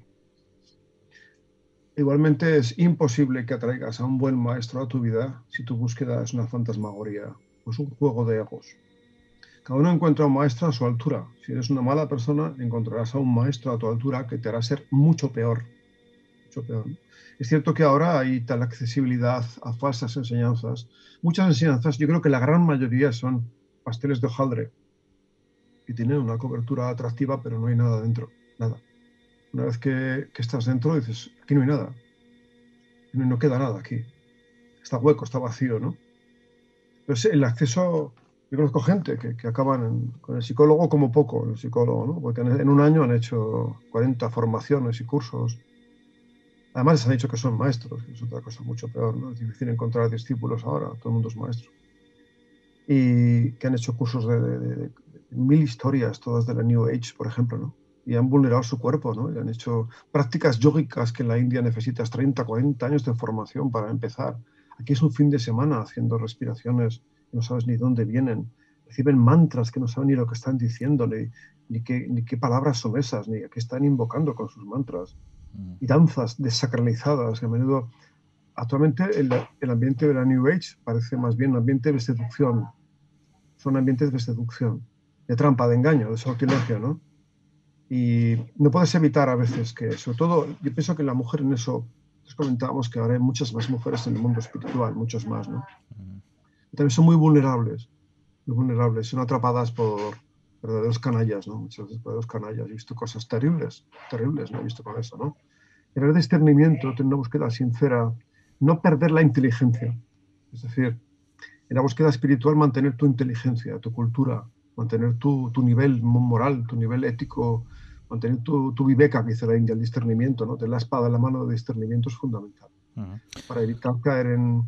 No pagar, por ejemplo, por no estar solo. Imagínate, me meto en un grupo por no estar solo, ¿no? Y eso no es una buena motivación, porque vas a caer en las redes de algo, ¿no? Por no estar solo, ¿no? Hay que acostumbrarse a estar solo. El alquimista tiene que estar solo. Puedes estar solo estando con los pájaros, con la naturaleza en el bosque, caminando, respirando el aire, viendo la luz. ¿Cómo puedes decir que te sientes solo? No puede ser. El verdadero buscador tiene que forjarse solo en la soledad. Esa palabra que da miedo, estar solo, madre mía, no tengo grupo, no tengo... Pero además yo viajo mucho, estás en el aeropuerto, ves a alguien solo y saca el móvil, o en una estación de tren saca el móvil, ¿no? Para crear vínculo con su grupo, ¿no? Yo me quedo quieto, mirando a la gente, observando a la gente, cuando pasan, cómo respiran, cómo se mueven. Intento quererlos cuando pasan, amarlos por lo que son y por lo que no por lo que yo querría que fueran. Sentir su dolor, su sufrimiento, su alegría, su belleza, ¿no? Ver su prisa, ver su estrés. Esa es una idea. Volverse un contemplativo es fundamental. Un observador. Pero en esta búsqueda de uno, por ejemplo, además en tu libro hablas que sí del martinismo, que sí del rito egipcio, que sí de los rosacruces, uno de masonería también hablas. Uno dice, bueno, pues yo quiero iniciarme en algo. ¿Qué es lo que recomendarías? Y bueno, y una segunda pregunta, ¿es lo mismo este rito en la antigüedad, por ejemplo, a cómo es ahora? ¿Han cambiado las cosas? A la segunda pregunta te diré que los tiempos actuales exigen una adaptación a un ser humano actual. Es evidente, ¿no? Y que hay cosas que no funcionan, no porque estén obsoletas, sino porque en aquel momento era distinto el mundo, distinto a la mente del ser humano. Ahora el ser humano es capaz de... Hablamos de física cuántica y lo comprendemos. Cuando Jesús dice, os hablo en parábolas, porque yo hablo para los que han de venir. Un amigo mío me decía una frase, indios americanos, decía, somos aquellos que estábamos esperando. Yo creo que el hombre ahora es mucho más inteligente, el ser humano. Hablamos de física cuántica y lo entendemos, lo comprendemos. Matrix ha lanzado al mundo una idea impresionante. Todo el mundo entiende qué es Maya, qué es la Maya, la gran ilusión cósmica, por la película Matrix. Y todo el mundo lo comprende. Cuando hablas de Matrix, hablas de la Maya, de la gran ilusión, de la gran fantasmagoría, del entramado de partículas del pensamiento que dice la India. Dices, bueno, Matrix, todo el mundo entiende Matrix. Es decir, que hay conceptos ahora que no precisan de metáforas, porque el hombre es más inteligente, el ser humano es mucho más inteligente. Y en eso, posiblemente hay que dar las gracias de alguna forma a los medios de comunicación y a las tecnologías modernas que han creado una estructura distinta, con más dimensiones de la mente humana, ¿no? En cuanto a cómo hacer, en qué escuela buscar, yo sinceramente, ¿no? Yo me acercaría siempre a una escuela tradicional, una escuela antigua, y observaría a sus líderes y a sus miembros. No puedo aceptar un consejo de alguien que he visto que no le funciona. Es evidente, ¿no? Todo el mundo aconseja, todo el mundo enseña, ¿no? Es que veo que no le funciona a él. Es decir, entraría en una escuela y observaría a los que llevan más tiempo, cómo son, cómo hablan, cómo se mueven, cómo respiran, y a sus líderes. Eso es fundamental para ver si ha funcionado. Para ver si funciona, eso es fundamental. Ese es el fracaso, Fernando. Pero no, o sea, no, generalmente cuesta y mucho iniciarse en una de estas escuelas, ¿no? Sí, porque las pruebas actuales... Por eso. O sea, que no es cuestión tampoco de decir, bueno, voy a probar aquí. No, pero es te fácil. quedarás en la superficie. Antiguamente en las escuelas de los misterios llegaban los aspirantes, se apostaban en las columnatas, como en Karnak. Pitágoras estuvo 14 años en el naos de Luxor para hacerse aceptar los misterios mayores. ¿Qué quiere decir? No es que se quedara en la puerta de Luxor. Estuvo apostado en el naos, quiere decir que estuvo esperando 14 años en los pequeños misterios para ser aceptado en los misterios mayores. Es decir, que no te lo van a regalar. Los maestros jamás pondrán en manos de alguien prisionero de su ego verdades universales. No lo van a hacer. Tienes que ser meritorio. Y la tradición sufí nos dice que te hagas querer. Tú tienes que atraer a ti la presencia de un maestro por tus pensamientos, por tus palabras y por tus actos. Tienes que atraerlo. Tienes que ser tú el que atraiga esa luminiscencia, la presencia en tu vida de un verdadero rescatador. Hacerlo, ¿no? Y se apostaban en los templos de Luxor y estaban ahí, los maestros los veían jugar a los dados, disfrazarse de maestros y dar charlas con una ropa griega, pegarse de palos entre ellos, que eso es muy común. Y de repente salía uno de los hierofantes y decía, tú y tú pasar y los demás os podéis ir. Es así, ¿no? ¿Hasta cuándo? Pues nunca. Se busca otra escuela. Se dice que incluso a Pitágoras no se le permitió entrar en alguna de las sociedades iniciáticas egipcias debido a un error que habían cometido los griegos. Los griegos hicieron voto solemne de silencio, pero nada más llegar a Grecia lo publicaron todo. Empezaron a enseñar, ¿no? Entonces les cerraron las puertas. Es decir, que el silencio, como decían los templarios, el saber querer, osar y callar, ¿no? Es que aprender a... Ciertas cosas tienen que quedar en silencio, en secreto. Yo no creo que se tenga derecho en absoluto a saberlo todo. Ni de la vida de nadie, ni de nada, ¿no? En absoluto, ¿no? Carmelo, en tu libro hablas de, como bien ha dicho Fernando, de diferentes ritos y diferentes escuelas, ¿no? Se habla de martinismo, se habla de rito egipcio, etcétera, etcétera. Para las personas que no están metidos o involucradas en determinados mundillos, ¿qué es un rito? Así, en sentido, ¿para qué sirve el rito? Y por qué, en cierta manera, puede ser indiferente el rito que se practica, porque en última instancia todos los caminos, como dice el refrán, conducen a Roma, y la práctica totalidad de los ritos tradicionales buscan todos un mismo destino en el viaje. Yo creo que la palabra rito viene del sánscrito, quiere decir llegar a un acuerdo, acordar. Es, de alguna manera, como una verdadera curación, es restituir a un ser humano, a sus energías, a un arquetipo de perfección preexistente. Es como si diapasonaras los cuerpos sutiles de un ser humano con una frecuencia de perfección. Eso es la verdadera curación. El rito es un sistema, es una metodología que conduce a eso. Siempre es una alquimia, siempre es un trabajo alquímico, ¿no? El rito lo que hace es, por medio de palabras, de gestos, de símbolos, de movimientos, de respiraciones, de sonidos, recrear una condición de perfección. Os comentaba que ya lo sabéis eso, evidentemente, ¿no? Que un templo como el de Luxor es un ser humano tumbado, y lo recorres. Cuando vamos a Egipto lo recorremos desde las piernas hasta la nuca, importantísima, hasta la coronilla y más allá de la coronilla, ¿no? No tiene nada que ver con los chakras esos de la New Age, ¿no? Algo mucho más sutil. Los chakras mueren en la pira funeraria. Sí, estamos hablando de los cuerpos sutiles energéticos, ¿no? De lo que es inmortal, del Ba, ¿no? Y la iniciación lleva a eso. Cuando uno comentaba antes la frase emblemática de los egipcios, muéstramelo en tu cuerpo. Las Pléyades, Orión, las pirámides, vale, muéstramelo en tu cuerpo. Tiene que estar ahí, porque lo que es arriba es como lo que es abajo, nos dice Hermes, ¿no? Es decir, el templo del hombre, del que hablaba tanto Sole de Ludwig. Cuando entras en un templo de iniciación, date cuenta que estás entrando en tu propio ser, en tu cuerpo. Y que tiene no 3, tiene 7, tiene 5, 7 y 9 niveles de comprensión, como cualquier símbolo. Hasta 9 niveles. Simbólico, geométrico, matemático, hierático, fonético. Tiene 7 niveles o 9 de comprensión. Y que eso va a ir cambiando con el tiempo. Tu comprensión va a cambiar muchísimo. El símbolo es un vector que indica una dirección. Siempre un símbolo indica una dirección. Es como si ves un stop en la calle. Eso indica una actitud.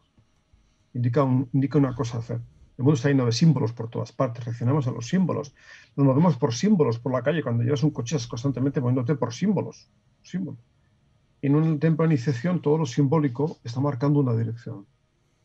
Por eso estar contemplativo a la escucha de esos símbolos vivos, una logia viva. La logia viva siempre es el templo del hombre. Date cuenta que eso está aconteciendo en lo orgánico, que está aconteciendo en ti. Que tú eres la materia prima, que tú eres el atanor, que tú eres un laboratorio alquímico, que tú eres el alquimista, que tú eres el que tiene que realizar la obra.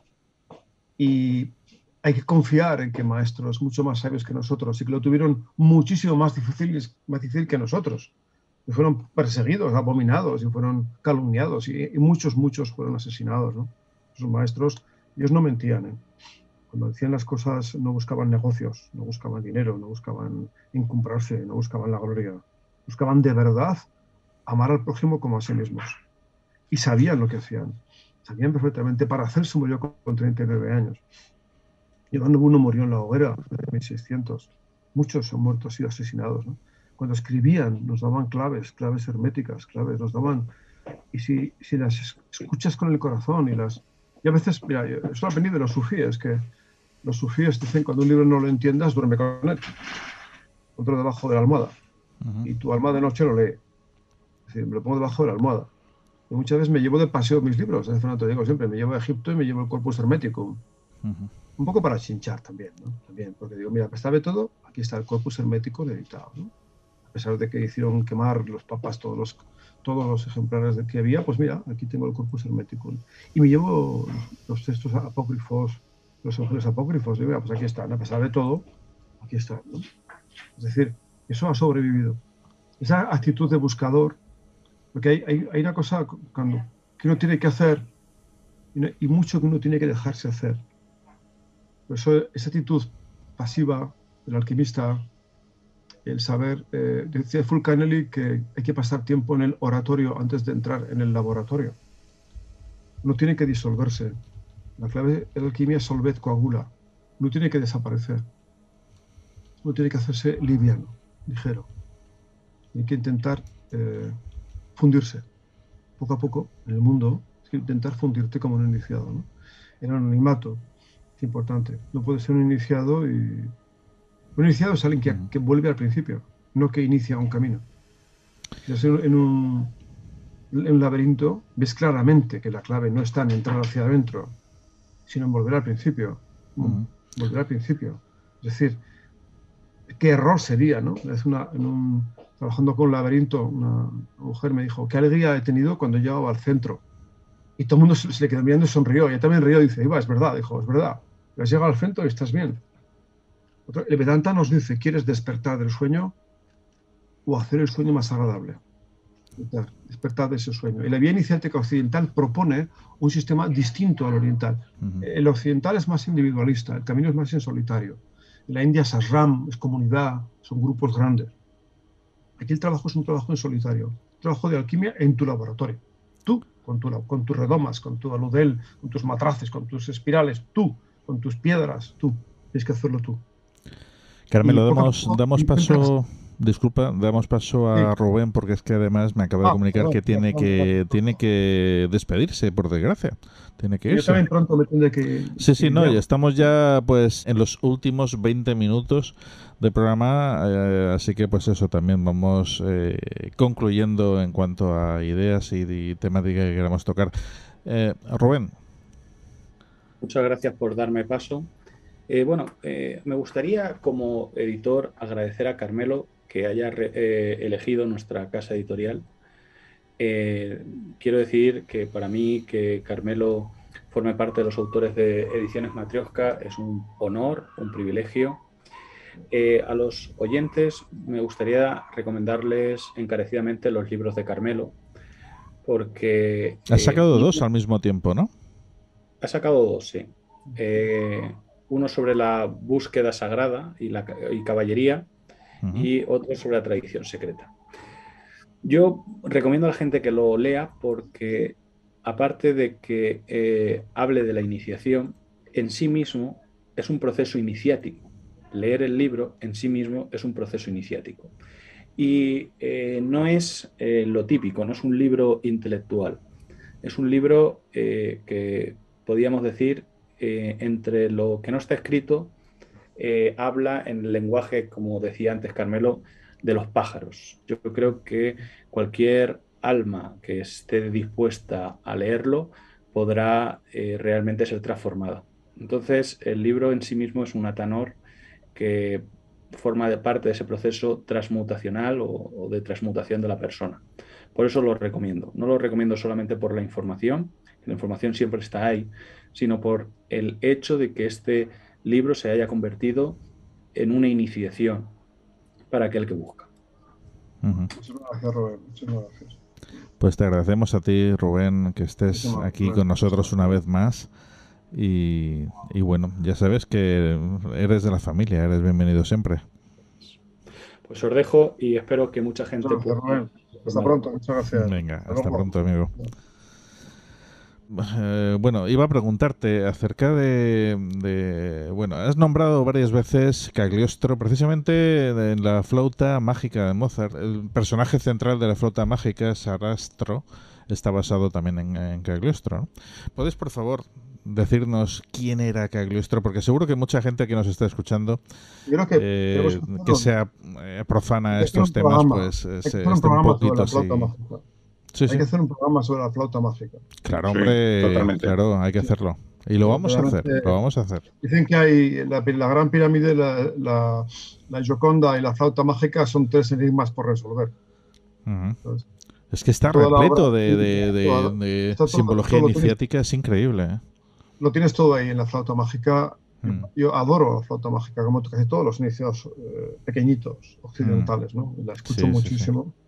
Y los libretos de la flauta mágica... Pues lo haremos en breve, Totalmente masónica en el sentido... Y la palabra francmasón, traducida como constructor sincero del francés, no, eso no tiene mucho sentido. La palabra francmasón son unos jeroglíficos egipcios, fremasen, quiere decir hijo de la luz. Es un escarabajo con una escalera horizontal y un sol, un ra arriba, ¿no? Fremasen. Eso es hijo de la luz.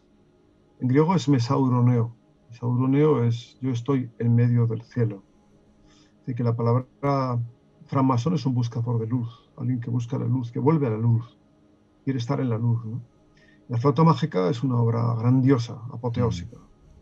Es un regalo no solo para el oído, ¿no? Sino para el alma, que es consuela el corazón, consuela, ¿no? El verbo que utilizaba Amadeus, ¿no? Y la toda la obra alquímica que aparece, toda la obra iniciática, porque Panino cree en la rosa. Es lo más importante de todo, cree en la rosa. Y cómo redime la materia. Redime la materia, cómo se enfrenta con el amor a la dama de la noche, que es su enemiga total, ¿no? Cómo redime a la materia. Un programa sobre eso estaría genial, ¿verdad? No, lo vamos a hacer, ¿eh? Y Contamos contigo para hacer este programa. Yo soy hijo de Cagliostro. Cagliostro era el nombre emblemático de mi padre. El viento del sur, Cagliostro en siciliano.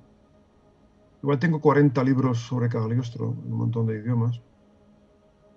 Estoy pensando en escribir un libro solo sobre Cagliostro, iniciación occidental. Es un personaje totalmente denostado, sobre él se vertió ríos de tinta pútrida. Hubo una verdadera damnatio memoria, una oscurización de su nombre, ¿no? Una campaña de injurias y calumnias, mezclándolo con un personaje infame que era José Balsamo, ¿no?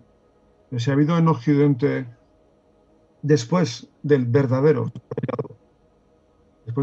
conde de Saint Germain, algún personaje verdaderamente grande ha sido Alessandro Cagliostro. Y sobre él, un programa sobre él, Fernando, sería extraordinario. Por ejemplo, Cagliostro y la flauta mágica, si me ocurre, ¿no? Hacer un programa sobre Cagliostro y la flauta mágica, ¿no? Sí. Yo no soy ningún experto, yo que igual, no sé, tengo 30 o 40 libros quizá más sobre Cagliostro, ¿no? Todo cuanto tiene que ver con Cagliostro. Por cierto, tengo aquí su fotografía. Gusto de Judón, lo tengo aquí, ¿no? Lo tengo como una referencia en mi vida enorme, ¿no? Y sobre eso a lo mejor motivaría tener un programa entero dedicado a Cagliostro, si te parece, ¿no? Es un personaje, el alma de la tradición, fue vinculado con la Revolución Francesa mucho, sobre eso también. En mi libro hay un capítulo enorme sobre Cagliostro, un capítulo sobre él, ¿no? Sobre quién era este personaje extraordinario. Y he indagado todo lo que he podido, he viajado incluso a sitios donde estuvo él y he preguntado a las piedras cómo hay que hacer, indagar, tocar las piedras, he preguntado a las piedras, ¿no? ¿Dónde estuvo él, no? Él murió, si es que murió, porque los adeptos no mueren, ¿no? Él dijo en el Tribunal de la Inquisición, dijo que él no moriría nunca.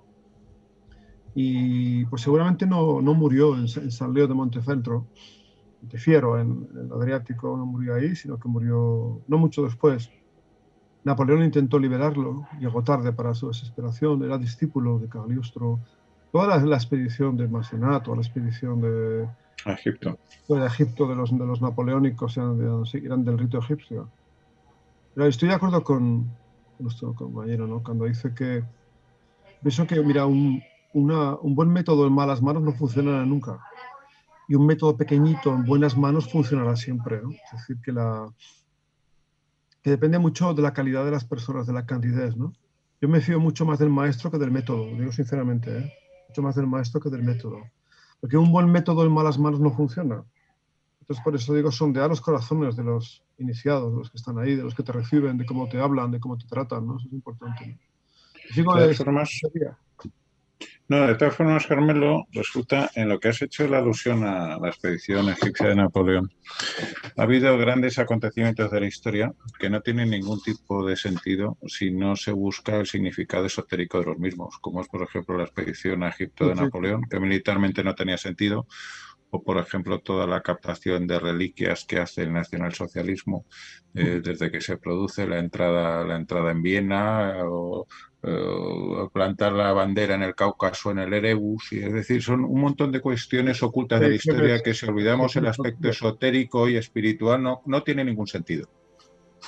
Expediciones al Tíbet de los nazis también, ¿no?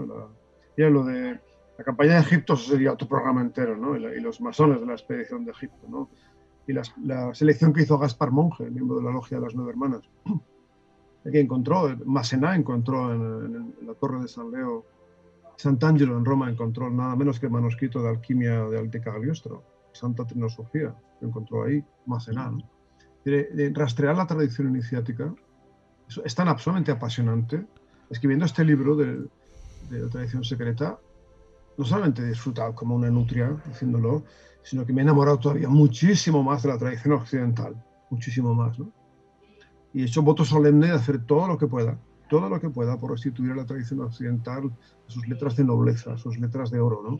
de volver a dar a la tradición occidental el valor tremendo que tiene como sistema para liberar al hombre del sufrimiento, ¿no? Y sacar al hombre del laberinto, ¿no? Es nuestro sistema, es nuestra cultura. Los grandes hombres hay que seguir... Estando en la Gran Pirámide hace unos meses, tuvimos muchísima suerte porque tuvimos la Gran Pirámide solo para nosotros 3 horas. Es una cosa tremenda, ¿no? Literalmente hace un chiste, ¿no? Pero la alquilamos. La Gran Pirámide. Salimos a las casi 3 de la madrugada de la Gran Pirámide. Estaba Orión arriba encima de la Gran Pirámide. Y solo pensar que ahí habían estado los más grandes. En el sarcófago habían estado los más grandes. Lo dije a la gente, de acordaros, ¿eh? ¿Quién ha estado aquí? Cagliostro estuvo aquí. Napoleón estuvo aquí. Todos los grandes, Plutarco, Heródoto, Jámblico, Platón, Sócrates, todos estuvieron aquí. Y ahora estás tú. Ahora estás tú. Tómatelo en serio. Tómatelo en serio, digo. Tómatelo muy en serio esta vez, ¿eh? Esto que estás haciendo ahora, de tumbarte en un sarcófago, donde todos los grandes han estado aquí y ahora estás tú. Tómatelo muy en serio en tu vida, ¿eh? Esto que te está ocurriendo en este momento no es baladí, ¿eh? La gente llorábamos todos, ¿no? 3 horas pasando por las cámaras, por los túneles, la Gran Pirámide de noche, solo para nosotros. Les hice entrar uno en uno solos, para que supieran lo que era, ¿no? Uno por uno, la Gran Pirámide. Entraban por los corredores a 4 patas. El gran terror. Por otro lado. Fue extraordinario. Una especie de... Para un escalador sería como subir el Everest. Una de esas cosas que hace en la vida uno. Yo estuve temblando horas, temblando. Me puse muy enfermo, de una gastroenteritis ese día. El día que más sano tenía que estar estaba que me moría, ¿no? De gastroenteritis, pero es igual. Bueno, era parte del trabajo era hacer eso, ¿no? Y me daba cuenta que era algo tan solemne. Sentías la presencia de todos esos seres extraordinarios, ¿no? Todos los personajes que tanto hemos querido, ¿no? Estaban presentes ahí y ahora te dicen, hijo mío, ahora estás tú, ¿eh? Ahora estás tú. A ver qué haces, ¿no? Ahora estás tú. Yo les decía a ellos, acuérdate de que has vuelto a nacer. De hecho, quedamos en que dentro de en octubre de este año celebraremos su primer cumpleaños. Ponemos una tarta con una vela, todos que estuvieron ahí, digo, porque has vuelto a nacer, ¿eh? Y eso es literalmente una iniciación, es volver a nacer. Volver a nacer. Un renacimiento. Tener esa oportunidad en vida de volver a nacer otra vez. Por eso en los templos de iniciación se recrean condiciones uterinas, incluso anatómicamente uterinas, de caos, de oscuridad, para que vuelvas al principio, para que rectifiques, Fernando, ¿te das cuenta, no? Para que esta vez lo hagas bien, ¿no? Realmente, mientras no eres un iniciado, existes, pero no eres. Es muy distinto existir a ser. Sí, señor, muy buena frase. Caramelo, precisamente ahora que estamos terminando el programa, me gustaría, antes de terminar, preguntarte, puesto que hemos estado hablando a lo largo del mismo de la luz, se acerca el solsticio de verano. Una fecha muy señalada. Una puerta abierta, sí. Un momento en la tradición antiquísima, Sí. Es un momento de utilizar esa luz para dar un salto interior, para hacer un cambio interior muy grande. Y por eso se queman las cosas. Se echa al fuego, se restituye a la materia, la restitución. Cuando echas una carta, yo sugeriría siempre que la gente haga su propio ritual, ¿no? Con unas velas, que escriba una carta. Es lo que te iba a decir. ¿Qué recomiendas a la gente que haga una noche... Y primero, en fin, una celebración como esta. Una revisión de la propia vida, importante. Y todo lo que es deleznable, todo lo que pues, arrojarlo al fuego del químico del laboratorio para que sirva para la gran obra. Es decir, no es chatarra, pero esa silla, esa madera, eso que te ocurrió, utilizarlo como combustible. Utilizarlo, como dicen los budistas, como sustancia de iluminación. Utilízalo, en vez de arrojarlo a la basura, ese sentimiento difícil, esa situación difícil que viviste, eso imperdonable que no te queda más remedio que perdonar, o que perdonarte, escríbelo y luego lo arrojas al fuego para que sirva como parte de la obra química, es que el fuego brille en ese momento, ¿no? Utilizar esa dimensión de luz, ese momento de ir a la naturaleza, el momento de estar solo quizá también, y hacer una reflexión sobre la propia vida, una recapitulación importante. Hay que hacerla cada noche, la recapitulación, como los pitagóricos, ¿no? Si me he equivocado, rectifico; si lo he hecho bien, persevero, sin juicio, decía Pitágoras, ¿no? Perseverar. Perseverare. Perseverar es una palabra muy bonita. Perseverar es atravesar para ver, como percibir. Atravesar para ver. Perseverare. Utilizo esa palabra para perseverar. Utilizo ese fuego para perseverar. Ahí sí que utilizo el lenguaje de los pájaros, el sentido oculto de las palabras. José, ¿alguna última cuestión? Agradecer a Carmelo la magnífica clase que nos ha dado y recomendar encarecidamente que vean el vídeo de YouTube del Candelabro sobre su conferencia en las jornadas que organizó el Candelabro en Murcia. Efectivamente. Que fue una conferencia extraordinaria y que, salimos todos aplaudiendo con las orejas de lo maravillados que quedamos con ella. Efectivamente, lo pueden ver en nuestros vídeos pasados, pues en esas jornadas del misterio que se celebraron el pasado mes de noviembre, la conferencia magnífica de Carmelo. También tenemos otro programa anterior sobre alquimia, por si alguno lo quiere ver, con Luis Silva, que también lo conocéis. Yo lo creo. Y pues lo hace extraordinario, Luis Silva. Sí, es magnífico. Sí. Y nos hemos quedado sin hablar del rocío, que citas en tu libro, y que es la gran maravilla de la que siempre nos habla Luis. Yo creo que sí. ¿Sabes que los hermanos iniciados les conocía como hermanos del rocío cocido? Le frère de la rosée cuite. Los hermanos del rocío cocido, que recogían el rocío por las mañanas. El rocío es el fuego mercurial, es lo providencial, es la gracia, lo que viene de arriba, a lo cual tú no tienes acceso por la voluntad, ni siquiera por el rito. Es algo providencial, es algo angelical. Pero sin el rocío no puedes realizar la obra. Existe algo suprasustancial a lo cual no se accede por la personalidad. Tienes que acceder por tu sufrimiento, por tu amor, por tu belleza, por tu alegría, por tu desesperación, por tu plegaria santa, por tu momento de olvido de ti mismo. Uno accede al rocío. Y eres un hermano del rocío cocido, porque generas vapor. Y el vapor es importantísimo en la obra alquímica, el vapor. Eso un día trabajaremos, si queréis, la idea del vapor. Ha sido extraordinario estar con vosotros. Sí, ha sido magnífico y bueno, es que un montón de amor y un montón de nos quedamos siempre con las ganas de continuar, pues eso, 2 o 3 horas más, ¿no? Contigo. Es que vaya pronto a Murcia, veremos, ya os lo diré. Pues sí, en breve. Tienes que presentar tu libro. Que hace mucho fresquito, que se está muy bien ahí. Sí. Tienes que presentar tu libro, así que pues en nada te tenemos aquí. Muchísimas gracias, Carmelo. Y de pronto ya, sí. Y José Sevilla, pues encantado también. Adiós. Falta únicamente recordar a los oyentes que pueden contactarnos, pueden hacerlo a través de nuestro correo electrónico info@elcandelabro.es, lo pueden hacer también a través de mensajes en YouTube, en otras redes sociales, YouTube, iVoox, en Facebook, en fin, nos podéis dejar mensajes en cualquier sitio y nosotros encantadísimos os lo vamos a responder. Nos podéis apoyar. ¿Cómo nos podéis apoyar? Pues os suscribís, le dais al like y por otro lado también nos podéis apoyar haciéndose uno fan del Candelabro en iVoox. ¿Cómo se hace eso? Atentos. Hazte fan del Candelabro en iVoox. Comienza con extras de nuestros programas, sorteo de libros y otros regalos. En iVoox verás una pestaña azul que pone apoyar y haciendo clic aquí podrás apoyar nuestra labor divulgativa con un coste mensual de 1,49 € al mes. Hazte fan del Candelabro en iVoox ya mismo. Carmelo, muchísimas gracias. José, muchísimas gracias. Gracias, Carmelo. Y nos volvemos a encontrar próximo viernes a medianoche aquí en el Candelabro. Chao. Muchas gracias. Hasta luego.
Отче наш, що єси на небесах, нехай святиться ім'я Твоє, нехай прийде царство Твоє, нехай буде воля Твоя, як на небі, так і на землі.